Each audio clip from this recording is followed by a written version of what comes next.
occurs every 4 seconds. That's a staggering statistic.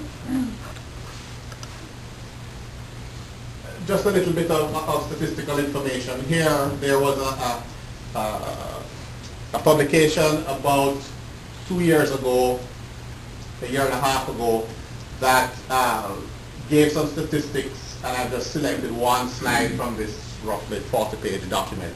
But basically, you'll see that from 2003 to 2006, can you guys understand? Yeah. From 2003 to 2006, the number of adult victims of identity fraud in the U.S. actually declined. And you say, well, that's good. Okay? And part of the reason for that is that people are becoming more sensitized to the risk of identity theft. So even as you go about doing your daily business, when I say to you that identity theft is a problem, most of you probably would not look at me and say, what's identity theft? Is there anybody here who does not know what identity theft is? No. But 5 years ago, there were a lot of people who just had no idea what that was. Okay. Interestingly though, the total for fraud has gone up from $53.2 billion, that's $1 billion, and that's just in the USA, to $56.6 billion. And that's because typically now the amount of fraud per incident has gone up a whole lot. As you see, the next line shows you it's gone up from just over $5,000 to almost $6,500. Right? So the amount, because remember when you're dealing with a credit, you're dealing with a computer and a phone, you can just as easily enter $1,000 as you can enter $100. And you'll see also, by the way, that the cost per consumer is coming down, but the time to resolve these problems is increasing, and it's continuing to increase.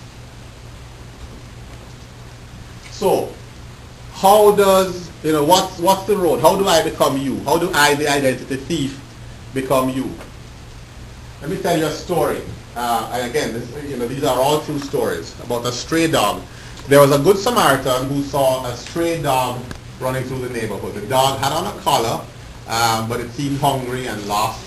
So this good Samaritan picked up the dog and went to the nearest dog pound to turn it in and say, I found this dog, it's obviously lost, but it has a collar and presumably you guys can track down the owner and return it.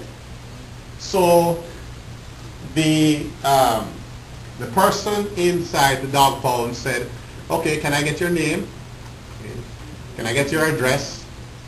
Writing down the address. Can I get your social security number? Unfortunately, the good Samaritan was thinking enough to say, well, wait a minute. All I'm doing is returning a dog. Why do you need my name and address and social security number? And you know what the answer is? Because the form asks for it.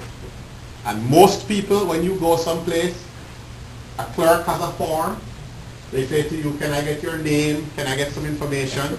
And you give them without thinking. Why? Because it's on the form. It's only very recently in this country that we have made it not quite illegal, but it's now not generally accepted to ask somebody for their social security number. Until recently, that was just pretty routine. Student IDs were social security numbers until a couple of years ago. Okay. There's also a technique. Now, yeah. be clear.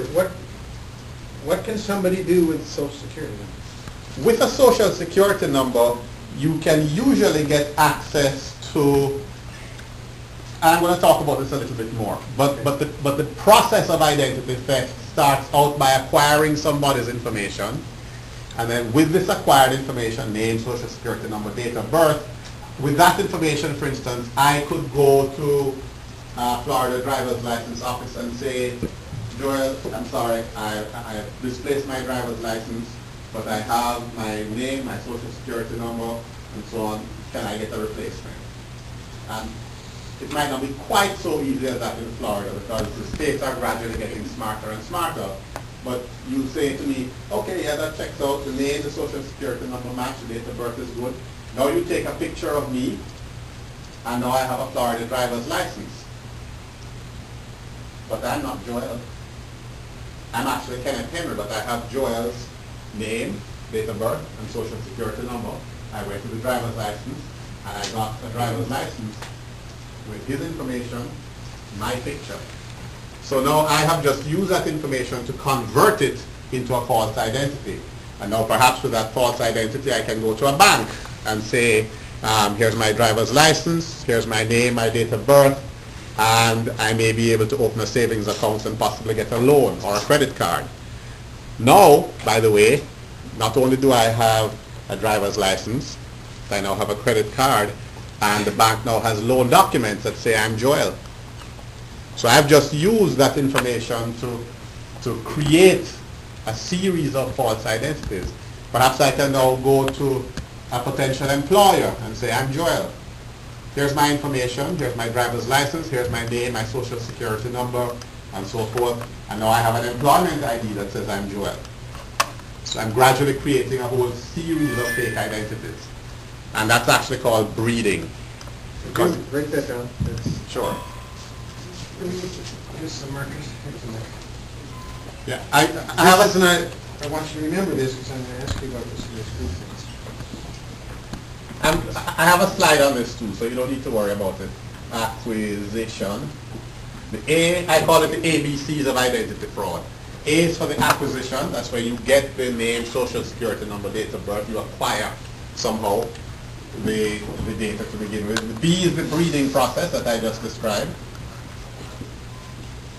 And then the C is now I take all of these fake identities and I started out by getting a loan from the bank and have now converted, that's the C is conversion, I have converted this fake